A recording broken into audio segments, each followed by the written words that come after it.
In the hallowed halls of America's oldest institutions, a specter lingers. It exists in the shadows, behind ivy-covered walls and within windowless tombs. Its members, a chosen few, have guided the course of nations, controlled presidencies, steered intelligence agencies, and amassed Wall Street fortunes for nearly 200 years. They are bound by an oath of secrecy, an oath so powerful it has never been broken. This is a story of power, privilege, and impenetrable silence. This is Redacted Frequencies. I'm your host, Cypher. And I'm Echo. Today, we are taking a metaphorical crowbar to the granite doors of one of the most powerful and secretive organizations in American history. This is a society so influential, its alumni have faced off against each other for the presidency, ensuring their dominion regardless of the outcome. A society so bizarre, its rituals are the stuff of whispered legends and feverish nightmares. We're delving deep into the lore and the reality of the Order of Skull and Bones. And that oath of secrecy is our challenge. What they swear never to reveal is exactly what we're going to try and piece together from the fragments of evidence that have escaped their grasp. We'll look at the leaked documents, the testimony of insiders, and the undeniable patterns of power that radiate from this single point. So let's start at the very beginning, Echo. To understand the beast, you have to understand its birth. Where does this story even begin? It all starts at the ivy-draped campus of Yale University in 1832. The founders were two men, William Huntington Russell and Alphonso Taft. Now, Russell had just returned from a year studying abroad in Germany, a place teeming with philosophical movements and secret societies. He was reportedly fascinated by the ritualistic, hierarchical nature of these German groups. So when he and Taft decided to form a new society at Yale, this wasn't just some casual college club for drinking and socializing. This was something different from the start, modeled on a darker, more serious European tradition. You have to think about what America was like in 1832. It's still a young country, but it's starting to feel its own power. The Industrial Revolution is churning, fortunes are being made, and this idea of an American aristocracy is really starting to form. And Yale was ground zero for that. It was the training ground for the sons of the elite. And campus life was dominated by debating societies like Linonia and Brothers in Unity, and the most prestigious honor society was Phi Beta Kappa. The story goes that there was a dispute over the Phi Beta Kappa elections that year. Russell felt the best men weren't being chosen, so he decided to create his own society, one that would bypass all the existing structures and select its members based on one criterion alone: who was most likely to succeed and hold power in the outside world. Exactly. So Russell and Taft, they see this pool of talent, of future senators and bankers and judges, and they decide to create a society that would bind the best of them together for life. And the exclusivity was, it was insane. They selected only 15 senior students per year. 15! In a place full of ambitious young men, being one of the chosen 15 was a powerful anointing. It wasn't just about networking for a few years after graduation. It was a blood oath, a promise of mutual support until death. And these weren't just any students. They tapped the captain of the football team, the editor of the Yale Daily News, the natural leaders who already commanded respect on campus. Think about the psychology of that. You're at one of the most competitive universities in the world, and then there's this other layer of competition on top of it, a secret layer. To be one of the 15 tapped for bones, it immediately sets you apart. It tells you that you are destined for power. It's not just an honor, it's a coronation. It's a system designed to identify and capture the future elite before they even graduate, to indoctrinate them into a specific worldview, and most importantly, into a system of loyalty to each other above all else. It's a breeding ground for elite influence, right from the very beginning. They weren't creating a fraternity, Cypher. They were forging a network that would stretch from New Haven, Connecticut, into the highest echelons of American society. And to do that, they needed a base of operations, a sanctuary immune to the prying eyes of the world. They called it the Tomb. And that name is perfectly chosen. It's this imposing brownstone, windowless building on Yale's campus. It looks more like a mausoleum than a clubhouse. There are stories of what's inside, collections of skulls, weird artifacts, knightly armor, and yes, the persistent rumors of Nazi memorabilia that one of the members, Prescott Bush, supposedly brought back. It's designed to be intimidating, to feel separate from the outside world, a place where the normal rules don't apply. The architecture itself is a statement of power and secrecy. Because what happens inside is meant to stay inside. This is where the bonds are forged through shared transgression and ritual. And this is where we get into the initiation rituals, which are just deeply strange, a mix of adolescent hazing and deeply serious psychological conditioning. The most persistent rumor, the one that comes up again and again from the few who have ever dared to speak, involves a coffin. Before we get to that, Echo, it's worth noting the tapping ritual itself. It's this incredibly public and dramatic moment. A senior member will locate the junior on campus and loudly slap them on the shoulder, shouting, "Skull and bones, do you accept?" The tapped individual is then whisked away. Imagine that happening in the middle of campus.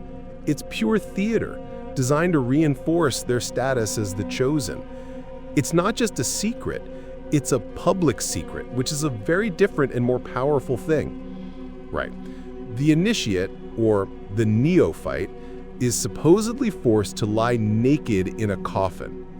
In this state of total vulnerability, they have to recount their entire sexual history to the other members. Every secret, every desire, every transgression. They call it their sexual autobiography. And I mean, you have to break down what's happening there psychologically. It's a symbolic death and rebirth. You die as an outsider, an individual, and you're reborn as a bonesman, a knight of the order. But it's also a form of control, of almost blackmail. It's mutually assured destruction. Once you're in that room and you've laid your soul bare, they can never betray the group because they know everything. They have the ultimate leverage. These aren't just friendships. These are unbreakable bonds forged in a shared, traumatic, and deeply weird experience. And you have to wonder what else goes on in there. There are whispers of mock assassinations, ritualistic chanting. Some even say that upon initiation, you're given a new name and are expected to, die to the world.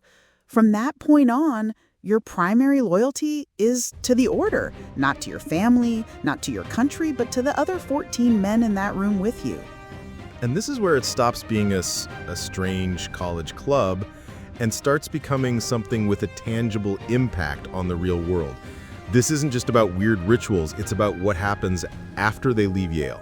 The network's reach into the highest levels of American power, from government to finance, is staggering. It really is. The most famous example, of course, is the 2004 presidential election. You had George W. Bush, bonesman class of 68, running against John Kerry, bonesman class of 66. The two major party candidates for the presidency of the United States were both members of the same tiny, elite secret society.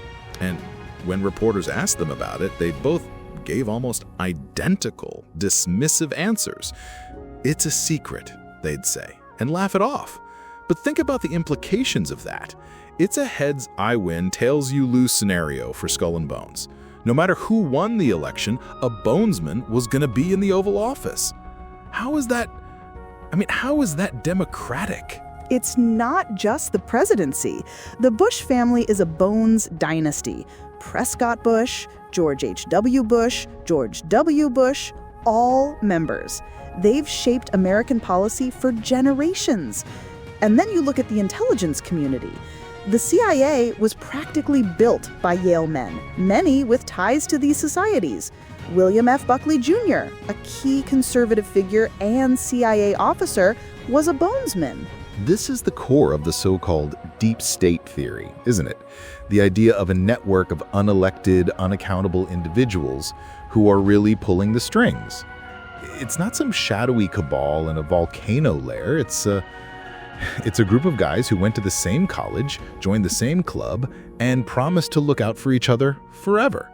They put each other into positions of power at the State Department, on Wall Street, with families like the Rockefellers and Harrimans, in the intelligence agencies.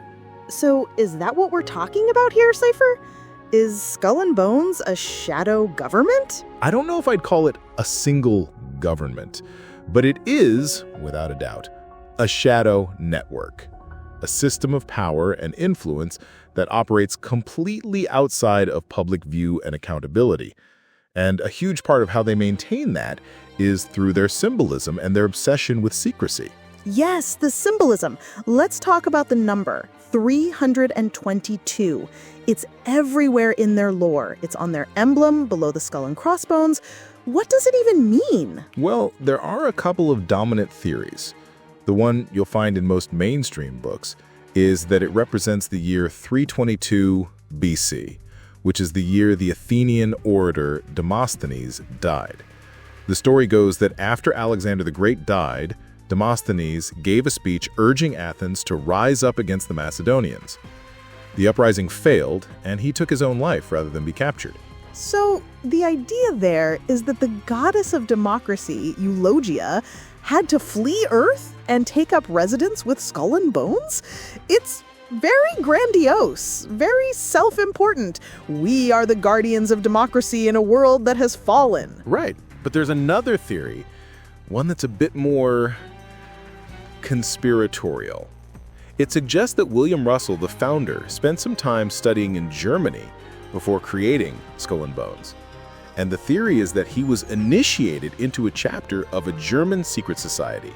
There, when he came back to America, he was granted a charter to found an American chapter, Chapter 322. Ooh, I like that one better. It implies that Skull and Bones isn't even the top of the pyramid, that it's just one branch of a much older, bigger, possibly European organization. That's a much more unsettling thought. It is.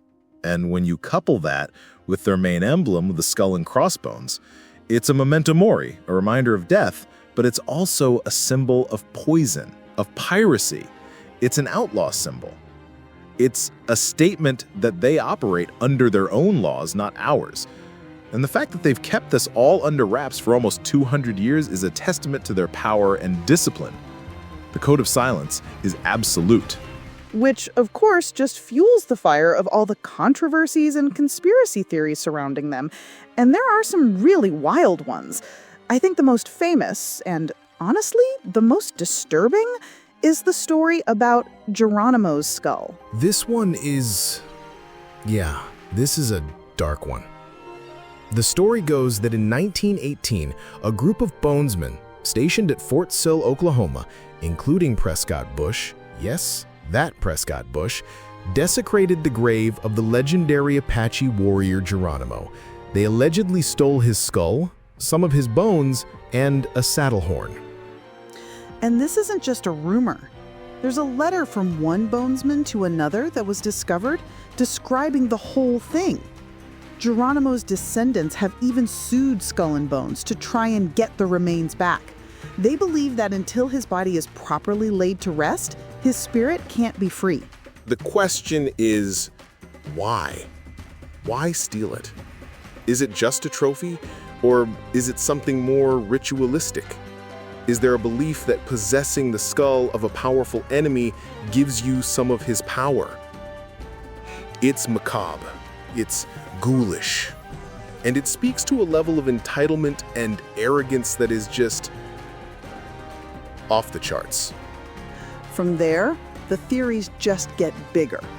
This is where you see Skull and Bones getting connected to the granddaddy of all secret societies, the Illuminati. Naturally. The Bavarian Illuminati was founded in 1776 with the goal of, well, creating a new world order, free from the control of monarchies and the church.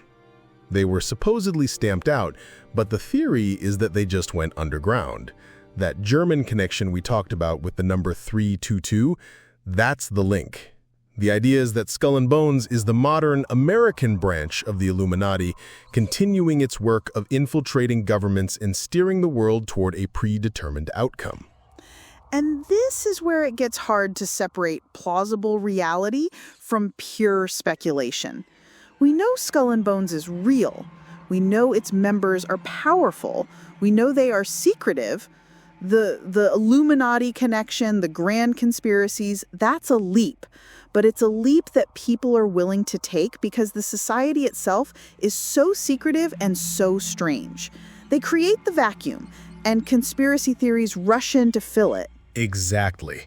We're left with this picture of a society born at Yale that has placed its members at the absolute pinnacle of power for almost 2 centuries. A society that uses bizarre rituals to create lifelong, unbreakable bonds of loyalty. A society whose members have directed wars, shaped economies, and run the world's most powerful intelligence agencies. And after all this time, we still know almost nothing for certain about what they believe or what their ultimate goal is. And maybe that's the real story here. Not the skulls or the rituals, but the sheer impenetrable power of secrecy. The questions just keep multiplying, which brings us to our next episode. If you think a secret society at Yale is disturbing, wait until you hear what the CIA was doing in sanctioned official programs. We're talking about Project MK Ultra. Join us next time for the CIA's mind control experiments were worse than you think. Until then, this has been Redacted Frequencies. Be sure to subscribe wherever you get your podcasts so you don't miss an episode. And if you're watching on YouTube, do us a favor and hit that like button. And subscribe for more deep dives into the stories they don't want you to hear. Stay vigilant.